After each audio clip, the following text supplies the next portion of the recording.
time you're going to get the gun up your ass. Sideways. All right, Merry Christmas. Hopefully you guys have all your Christmas shopping done. At the time of this recording, I do not. I hate Christmas shopping because it stresses me out. I don't think I ever really finish. I just kind of give up. I just get to a point where I'm like, I can't buy anything. And the weekend before Christmas, I realized I wish people were more like me in a lot of ways, but people are a lot like me in the bad ways of where, like, I don't know, all the things I'm shitty at, they're shitty at too. And that's why we're all in the store together on days like today, the Sunday before Christmas. Christmas is on Wednesday and we're all together at the store. I'm always walking in hoping that I get the bell ringer, the Salvation Army guy who's shy. Just, and you get near him, I just want him to be like, don't say anything. At least be coordinated enough, like a lot of Girl Scout cookies have it down where they don't say anything to you on your way in, but on your way out they get you. That's cool. I don't like having to say no twice. Not to be a dick, but I don't. It's like, I need a donation. I'm broke. So yeah, I mean, I'm not. Some of you psychos out there already had your Christmas shopping done in November, which I applaud you. You haven't given it a thought since. You're just kind of like, yeah, oh, Christmas gift. You can actually enjoy it. But for me, like from Black Friday to Christmas Day is like the closest thing to time travel that exists. It's like 1 minute it's like, I need to start my Christmas shopping. To the next minute, oh shit, Christmas is in 2 days. I'm not even done yet. Gotta go out there. And so it's like, I create these situations where now I have to be grumpy. Now everybody's in my way because everybody shouldn't be like me in that way. Everybody should be like, done. You know, have your shit together. I still think I'm 20 years old. Of course I'm gonna wait till the last minute. So, yeah. Tonight we're gonna do, in honor of Christmas, Black Christmas, the original. And I realized like 2 weeks ago, another Black Christmas remake came out. I've heard mixed reviews. I saw the first remake before I saw the original. And that was all right, but it wasn't like, it didn't blow me away or anything. And then I wasn't aware until I started doing this review because I looked up because I was like, I wanted to make sure. And there was a remake in 2016 that I don't know if anybody saw. And then there's a new one now. But I saw the first remake before I saw the original because I couldn't find it anywhere. So the original was, let's see. Yeah, because I did written reviews on both of them. And this time around watching it, I kind of want to watch the remake again because I don't know, some things about the remake kind of made more sense. Like why they did it the way they did it. I mean, granted, I think it came out in like 2006 or something like that. So it's your typical like, we're going to explain everything about this killer. And they do. And they make up this whole backup story or backstory. They make up, he's got a sister, his mom was having an affair on his dad, and he caught him, and they killed, and blah, blah, blah. And that's a review for maybe next Christmas, or maybe I'll never do it. I don't know. If you want to read it, go to the website, because I already did it like 2 years ago. So this one is directed by Bob Clark, who would later go on to do the movie we all know and love, A Christmas Story. A different take on Christmas. Same guy made the horror movie, first slasher movie, would go on to make A Christmas Story that later on the Wonder Years was actually inspired by. Not Kevin from the Wonder Years, had nothing to do with Ralphie. It was just the narration and everything, it was the same idea. So, yeah. Kind of ironic that the guy that made this horror movie would go on to make like the most beloved Christmas movie of all time. Don't you think? You know, it's like rain on your wedding day. So it opens up with the POV of the killer, which is kind of genius at the first slasher movie. And I'm going to keep saying that. And some of you people are going to think it's not the first slasher movie. Texas Chainsaw came out 2 months before that. Bay of Blood came out a couple years before that. Those are not slasher movies. Bay of Blood's not, because it's more of like a heist mystery whodunit. People do get killed, but there's more than one killer. They're not all working together. Not a slasher movie. Chainsaw Massacre. There's a lot of reasons. One of these days I will do a film version review, and I'll explain it then. So don't even try and tell me those movies were first, because this is the first. This one lays out kind of the blueprint of it. So you even got the POV, which is genius. It shows you can hear noise in the sorority house. You can see the POV getting closer and closer to the house and making its way. It climbs up the side, sneaks into the house, gets up into the attic. Then it pans down to downstairs where we start meeting the characters. We meet Barb, we meet Jess, and we meet Phil. Phil's a girl. They call her Phil, it's short for Phyllis. Meet them, the phone rings. Jess answers it. It's for Barb, it's her mom. And other stuff is going on, but overall, it's like this, and this film does do it a lot with the phone calls, and it's kind of neat because it shows other stuff going on. Instead of like you just watching somebody talking on the phone, you can hear the phone call, both ends of the phone call going, even though other stuff's happening, but it's kind of showing that that stuff's all happening at the same time. And so Barb, who's played by Lois Lane, damn it, Margot Kidder, answers the phone. She's talking to her mom, and her mom, it's hard to tell what's going on in the phone call because it sounds like they're kind of planning to do something, and then her mom's like, no, you can't go because I'm going with this guy. And she basically calls her mom like a whore, I think a gold digging whore.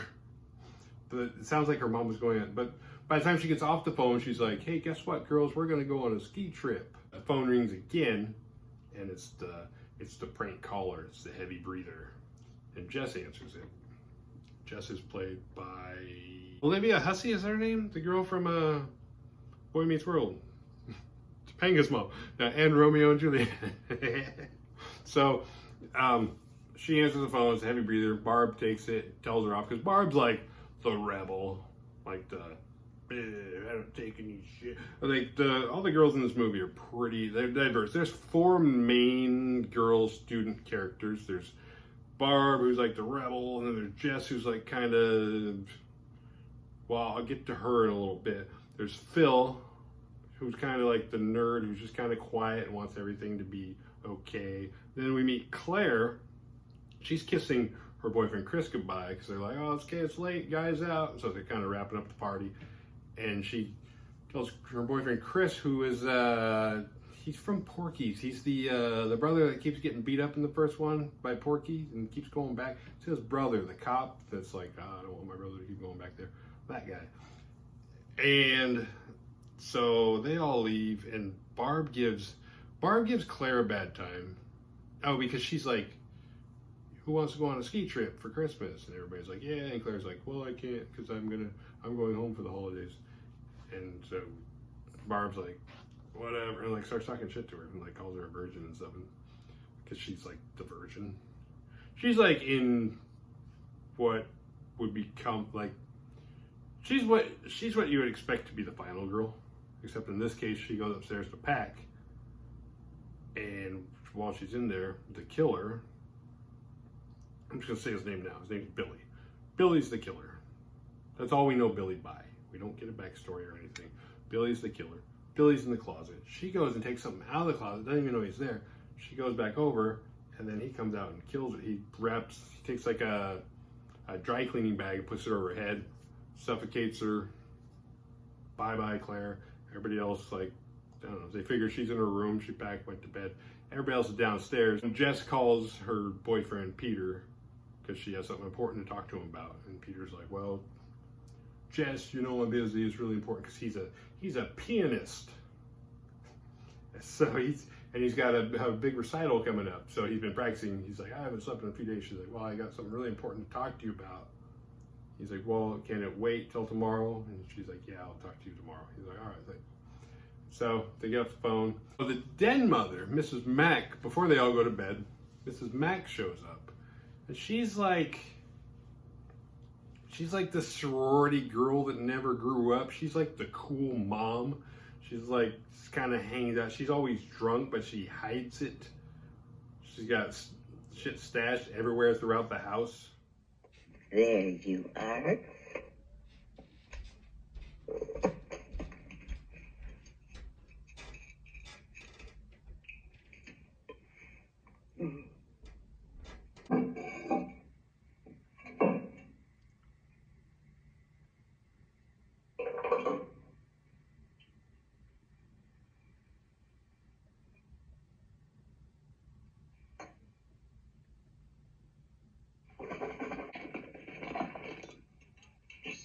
irresponsible.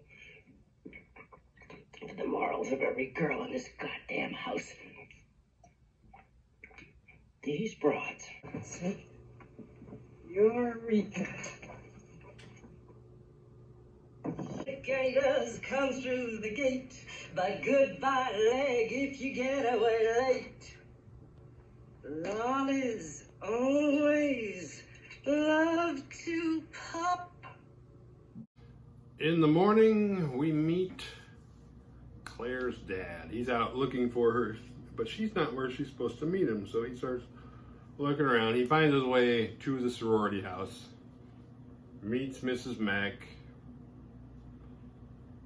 Can't find his daughter. Nobody knows where she is. Nobody thinks she's missing. Well, nobody knew that she was missing. They assumed that she already left. Somehow they knew that she was going to go. Because it's not like he was picking her up bright and early.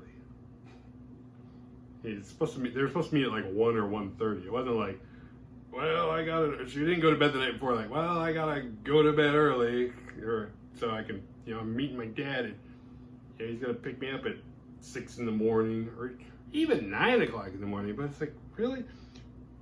She's supposed to. You're leaving at 1, so nobody's seen you between waking up and like 1 o'clock when you're supposed to meet him. They're just like, no, we didn't see him. I mean, I guess if they didn't know one way or the other, they don't see her. They probably assume that she just left early. But I mean, that's gotta be kind of weird to be like, yeah, she didn't meet me at 1 when she's supposed to. Be like, oh, well, shit, I haven't seen her. I have no idea where she is. That's really weird. Since it is the next day, and Jess and Peter had agreed that they would have a talk about something important that Jess wanted to talk about. And it turns out to be something very important. Jess is pregnant. And she does not want to have a baby. And it's kind of funny because Peter's the guy, and Peter's like, you're pregnant? That's great. We're going to have a baby. This is awesome. And she's like, no, it's not. I don't want a baby. He's like, but I do. She's like, I don't care. I wasn't even going to tell you. We're just kind of like, well, but now you did. So that's a weird situation. It's like, well, I wasn't going to tell you, and then you would have never known. Somehow you had no idea what his thoughts on having a baby were. It's like, why did you tell? Unless you like wanted him to co-pay that I need half the money, which was never mentioned. It was just like, I'm pregnant, by the way, I'm getting rid of it. I don't give a shit what you think. Okay. So, I'm not saying she shouldn't have told him. It's just kind of weird because it wasn't negotiable that she did. It's like, all right, then good to know. Anything else I'm saying? So then that was that. Barb, keep wanting to call her Bob because that's kind of what they call her in the movie because they have kind of this weird accent. I guess they're on the East Coast, but still. And Bob, you need to calm down. Bob, you're drunk. Bob, quit drinking so much. Bob's in the other room. Bob, it's your mom. Like Jess really has an exaggerated accent when the phone rings and it's the prank caller. She's like, oh, it's him again. It's the Mona. Because she doesn't have an accent at all. She's like, it's him again. It's the Mona. Like, the what? Who's Mona? So they get hurt. Barb and Phil and Claire's dad go to the police station because they're wondering where they want to file a report. So they're like, this person's missing. She's supposed to meet me at this time. Nobody's seen her. And this is when they meet Nash, who takes the cake at, I don't know, maybe he's the one that set the mold on like horror movie cops, because usually, I guess it's not really horror movie cops that suck, it's slasher movie cops that suck. And this guy sucks. He's the worst. He's like, I don't know, if you think about any job you have and you think about the worst employee, that's who this guy is. He's just the guy that shows up and gets paid to be here. I get paid to be here and do nothing all day. I just sit here and don't do anything. And they try and talk to him, and he's just kind of like, he couldn't be less interested in anything going on. And he's just incompetent. Like, even if he did care, there wouldn't be really shit that he could do because he's just kind of stupid. And so they talk to him, and he's like, well, I don't know how I'll relay the message, I guess. But that's all I can do. And then we go, the next scene, we watch Peter at his recital, We watch him bawl miserably. And it's funny because when he was talking to Jess, he did that thing because they haven't talked because he's been practicing nonstop. So he hasn't slept in like 3 days because he's like practicing for his recital. And then she dropped that bomb of, I'm pregnant and I'm aborting it and I wasn't going to tell you, but I am. So he's like, what are you, how selfish are you? You only think about you? It's like, I have a recital tomorrow. Which is always funny because it's that situation where it's like, you're so selfish, man. All you do is think about you. What about me? Why do you think about me? You're selfish. Think about me. It's like, well, now you kind of sound selfish. No, you should think about me. You don't think about yourself because that's selfish. So he goes and he just bombs. He plays like shit. The people watching him were just like, So it was kind of, I don't know if selfish is the right word on Jess's behalf, but it was kind of like bad timing where it's like, dude, you know you can wait one more day, let him do his little recital, and then tell him after that. Especially because you were on the fence about telling him at all. Don't tell him right before you're supposed to go do something important. That's just rude. Unless she just assumed that he was going to agree with her. But it's like, how long have you guys been together? You don't know each other at all? Come on. So I think it's that night. I'm not really sure. It's never really clear, like, how in relation, like, the opening of this movie is. Like, it starts here, and then we go the next day, and then I don't know when Christmas is. Like, I don't know if, like, it opens on Christmas Eve, or if it's, like, the 23rd. I don't know. But it's the same day, and they start a search party because a woman came in saying that her 13-year-old daughter is missing. So they're like, all right. And of course they wait till it's dark outside and they're like, all right, let's do a search party. So every available person, I don't know why I heard the 13-year-old daughter is missing on the college campus, but she is. And they all go searching, and kind of interferes with like the search for Claire. It's like, well, what about my, Claire's dad's like, what about my daughter Claire? Are we gonna look for her? It's like, well, this person's actually missing and she's 13. But so the 13-year-old had been missing a little bit longer. So, but it's still hopeful for the dad because he's like, well, maybe when they're looking for her, they'll find her. But at the same time, if a search party is looking for somebody, like the way that they're looking, you don't want them to find them because the person's probably not going to be alive. They're not just hanging out in a tree fort. So, oh yeah, I built a tree fort. That's how I spend my winters. Fun. Mrs. Mack is home alone and she's looking for the cat. She's getting ready to leave. She has a taxi out front. I don't remember where she's going, but she's, doing her usual sneaking shots or, sips. She's like, she's not like pouring herself a drink or anything. She's like bottles. And she's wondering where her cat is. And she starts walking by. She gets near like the attic. She can hear the cat, but it zooms into the cat because the cat is in the attic and the cat has found Claire, cellophane over her face in that classic picture of her in the rocking chair, just like their head in the window like Norman Bates' mom, yet nobody ever looks up there and sees her. She's there the entire movie and nobody ever notices, but the cat finds her and is like, all right. It's like, meow, I'm gonna eat your face. And so Mrs. Mack is like, the cat's name's Claude. She's like, Claude! And she starts climbing this ladder. The ladder is like this wooden thing that's like, it's parallel to the wall. It sticks out just a little bit. It just goes straight up. So first I wonder, is like, how did Billy carry a body up that ladder and get it in there? Like stealthily. Like nobody saw him, no trouble. It's like, I don't know. Like unless you just like one-handed it. That would be so hard. That would be hard to do like if you didn't have something like throwing your balance off to where you're just like step. Like you'd kind of be jumping. It'd be like doing the salmon thing from American Ninja, but with one hand you'd be like, hey, holding this body. But somehow Billy must be in some terrific shape. It was like, oh, why are you hiding if you're in such great shape? Nobody's gonna mess with you. So she starts climbing up the ladder. She kind of sticks her head up and she's like, Claude! And then she gets all the way up and she's like looking around. She looks around like she's never been in there.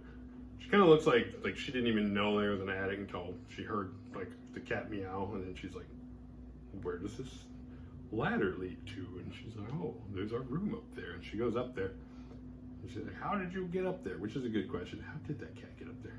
I know cats can get in weird places, but they can't climb ladders. It's not like, oh, you had to hop up a small area. I mean, it's a good, I don't know, 8 or 9 feet of just straight up ladder. It's vertical. So she climbs up, she gets in there, and she's kind of looking around, and then she looks to the window and she sees Claire, like, all, you know, cellophaned, her dry cleaner bag, just, and she's like, she's getting ready to scream, and then she looks, and there's Billy, and Billy's got like a crane, like a dull crane hook thing, because those things are not, you know, a crane hook is not meant to stab stuff. You're not hanging animals or bodies or anything down. They're just like, they pick up bundles of things, they pick up straps usually, and he just like huffs it at her.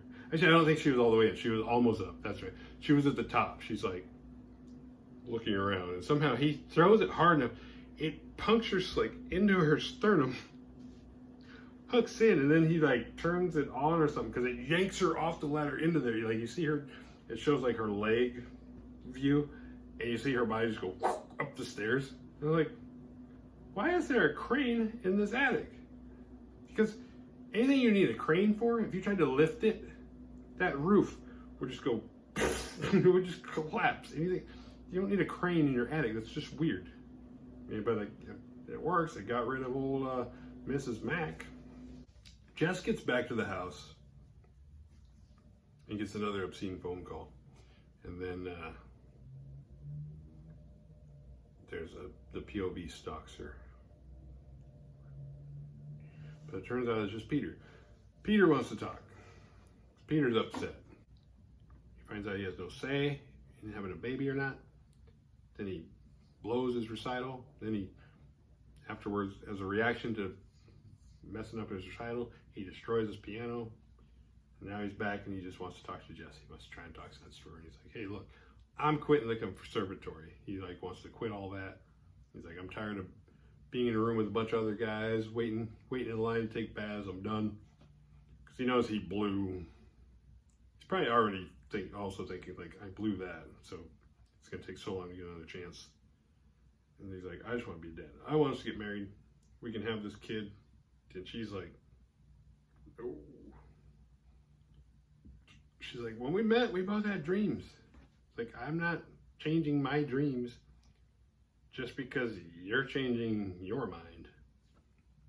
He's like, but it's kind of funny because like he's trying to be the good guy, and he's not even doing it because he's trying to be the good guy. It's like he legitimately wants this, but she's just like, nope, I have spoken. Get away from me. Drop it. It's not even an issue anymore. And he's just like, so he doesn't know what to do. They've met John Saxon. That's the actor's name.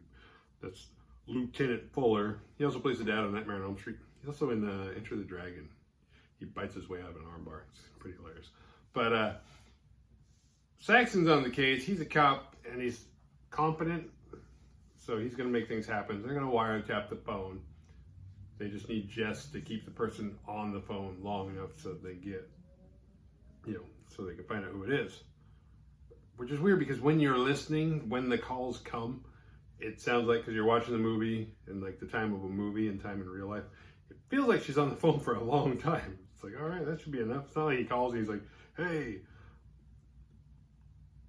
I don't know, blah, blah, blah, and says something really quick and then hangs up. He's on there like he's playing recordings and stuff, just like, hey, Agnes, this, and mom, blah, saying, like, going on and on for what sounds like minutes, and then she gets off the phone, like, horrified. She's like, Jesus, glad that's over. And then he calls her back, and he's like, anyway, you can keep him on the phone longer?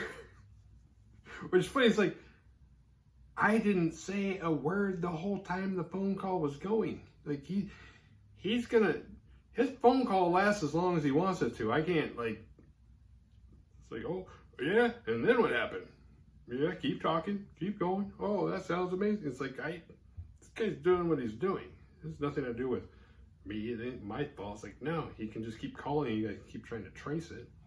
But then the phone rings again, and it's Peter. And Peter's upset. I forget what he said on the phone call, but then Saxon called back. He's like, who was that? She's like, what? That was my boyfriend Peter. It's like, oh, he sounded upset. What's his deal? She's like, you listen to that? It's like, yeah. So they talk for a little bit, and now suddenly Peter's a suspect. Peter's the red herring. And which is kind of weird, because I'm gonna do a quick wrap up of this movie. So we fast forward.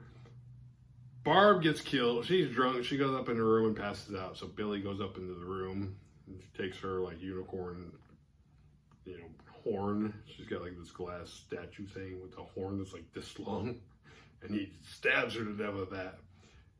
And then Phyllis at some point goes upstairs. She gets killed off camera, and so another phone call comes. Jess answers it.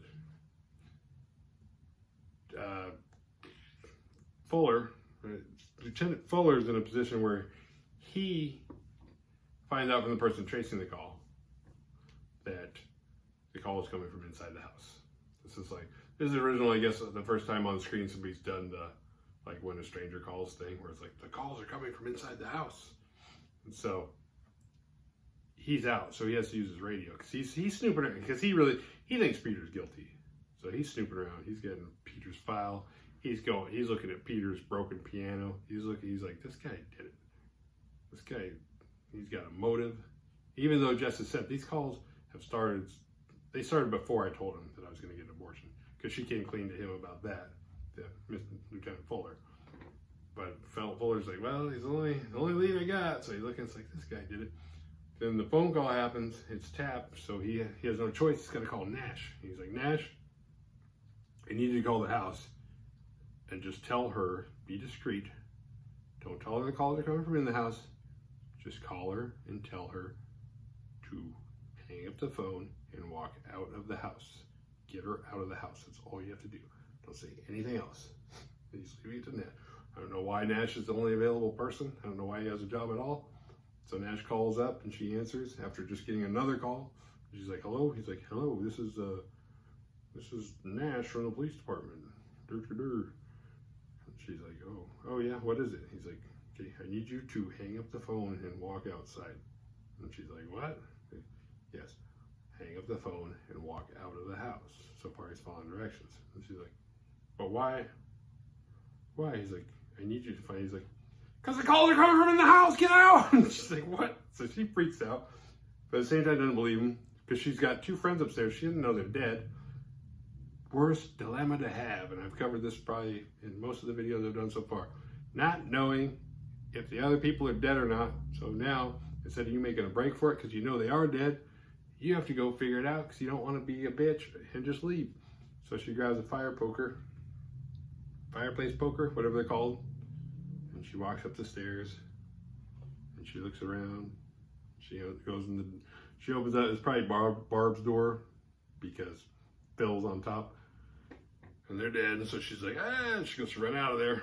Billy's after her. So far, all we've seen of Billy is like one of his eyes, because he's always like peeking through something, like a crack in the door or a crack in the curtain or something. So we don't know what Billy looks like. We don't know what he really sounds like, because the phone calls sound like just weird. Like one of these remakes should have had Mike Patton do the phone call bits, because he would have done it awesome. He could have taken that to the next level. But so she gets chased by him. She makes a break for it, which she has no way of knowing this, but it sounds like the guy has no weapon. He's unarmed, because the stuff that he's killing people with, he's not like Michael Myers where he came through the house with a butcher knife and he's killing people with it. So far, everybody he's killed, there's been stuff already in the house. So it's like, well, dude, this guy's probably unarmed. You got a fire poker, whatever he's got. I'm sure you got lengths. You can just like face him. Don't turn your back and run. Just be like, bitch. See where he is and stab him. But she takes off running anyway. He kind of gets her. Then she makes a break for what I am assuming is the basement and locks herself in there. Then she's downstairs, kind of creeping around, kind of like trying to be quiet, hoping he'll go away, hoping help will come, because she knows the cops are on their way. She just didn't know how long it's going to be till they get there, so she's just trying to be cool. And then there's a knock on one of the basement doors. There's a big window in it, but it's fogged up, so you can't see in or out. You can just see like the light, which is funny because it kind of looks like daylight out from her point of view. But then eventually the person on the other side breaks it, and it's dark behind that person. And the person, turns out it's Peter. So she's like, Peter, and so part of her's like, because she's not she's pretty sure Peter has nothing to do with this, but it's still, and it's trying to trick the viewer, because it's kind of like, oh, look, Billy was at the top of the stairs trying to get in the basement. He couldn't, now somebody's around. Because it is kind of a movie fuck up where it's like, why would Peter be at the basement door? Like, because it has an outside entrance. Why is he there? Like, why? If he was going to come to the basement, he would have come from the top, like where Billy was. But now all of a sudden he's breaking a window to get into the basement. He has no idea if anybody's in there or not. He doesn't know where she is.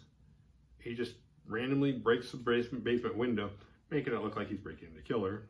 But it's like, why would he have done that? That doesn't make any sense. So he comes in, and she kind of freaks out, and she's like, doesn't know what to do, and he's like, hey, I was worried about you. I was looking for you. And then it cuts scene, goes to the cops, and the cops get there, and you hear like her screaming. And so the cops come, and based on her screaming, they know she's in the basement, which is weird because they get in the basement. It's weird because she's like passed out, but Peter's like dead. He's got like blood coming out of his mouth and out of his nose. He's like on top of her, and she's like out. So it's like, when were you screaming? I mean, I guess it could have been happening, but then we go to the next scene. She's in a bed and she's unconscious, and they're like putting things together. And they're like, wow, can't believe Peter. They think she killed Peter because Peter was mad about the abortion. Peter had motive. Peter was mad about the abortion. He didn't have a say in it, so he got mad. He flipped out, started killing everybody, and now he's going to kill her. So she kills him in self-defense. And so she's kind of like a hero, you know. She, not a hero, but she did what she had to do. And it's a shame, but now it's over. They don't know that there's Billy, who's now running away scot-free. Because it's like, well, you think he did it. You don't know anything about me. I'm out, and Billy walks. It is kind of weird, though, because based on, like, where Billy was the whole movie, then, like, the 13-year-old girl, plus there's a cop, and I don't think he was right outside. There's a weird thing where it's like, there's no way Billy could have been in all these places at once. And him killing a 13-year-old girl didn't make any sense. So, were there two killers? Was Peter, but it doesn't make sense for Peter. If Peter wasn't doing it all, then it doesn't make sense for him to have been doing any of it. But for a first slasher, not bad. It is funny, though, because the movie does go out of its way to throw, like, Peter's the red herring when, like, usually when you throw a red herring out, it's to trick the audience, not the people in the movie. Or you trick the characters in the movie and the audience. But in this case, it was like, we're just going to trick the characters in the movie because everybody watching it, they know Billy's an addict. They know Peter didn't do it. And then the other part where it's like the other big reveal was like, the calls are coming from in the house. Like they wanted to work that in from the old urban legends, but it's like, as once again, that's scary for the characters in the film, but people watching it, we know they're coming in the house. In the opening scene, we see Billy go into the house. All the deaths occur in the house. If the phone's ringing, I mean, granted, him leaving the house, or the fact that we didn't see him leaving the house, didn't mean he didn't leave the house, but we had no reason to believe that he was leaving the house. And at that point, he has house access. It doesn't matter where the calls are coming from. So it wasn't much of a reveal. But it tried. There were a lot of good things about this movie. It is funny to see like the tropes that we have now where the final girl is the virgin. In this movie, the virgin is the first to die. Like the formula would go on, like now Barb would have been the first to die. Jess probably would have been second. One of them two would have been the first two. Because Jess, for being pregnant, she would have been killed. Barb for being, you know, the foul-mouthed girl. Being a girl and talking back, she'd have been killed. She probably would have been second. And then Phil would have died. Phil would have been tossed up. It would have been Phil and Claire for a final girl, but then Phil would have died. Claire would have been the final girl. But it's the first movie, so the tropes weren't set out yet. And there was talk, allegedly, there's a rumor, that there was going to be a sequel to this film. But it never happened. But the sequel supposedly inspired Halloween. So it is the first slasher, and it kicks off. It also takes place on a holiday, so it kicks off the whole slasher genre was kind of holiday. If you look just from the time that Halloween was made, you had Black Christmas, but Halloween wouldn't be made till like 5 years later. And then you had Friday the 13th, isn't a holiday, but it's still a special day that happens every so often. You had Valentine's Day, what is that movie called? Valentine's Day Massacre, something like that. Then you had, I think New Year's Evil came out around 1980 or 81. You had Thanksgiving didn't come out till much later. But there was a lot of holiday movies that have slashers where it's like, I don't know, if you like slasher movies like me, it's my favorite genre, so it's nice to know that every major holiday has a slasher movie to go with it. And at this point, especially Christmas has, 20 to 30 holiday Christmas movies you can do. And I only do like 1 or 2 a year. It's kind of lazy on my part. The award goes to, it's the Gilligan Award. Gilligan Award is named after Gilligan from Gilligan's Island. Because it's about the guy who, well, because Gilligan was, every time they almost got off the island, Gilligan fucked it up. And this is how it is in these movies where it's like, it's the person whose fault that things are going on. In this case, it's not really his fault, but they could have prevented a lot of stuff if this guy hadn't been in the way. And the guy is Nash, the incompetent cop. If he wasn't such a fuck up, they could have got shit done and things would have worked out easier. But instead, he had to open his mouth and make everything worse. So, what did we learn? Survival tips. Don't go into the attic. Don't lie to the cops. And don't have unprotected sex with men you don't love. If you like this video, hit like and subscribe.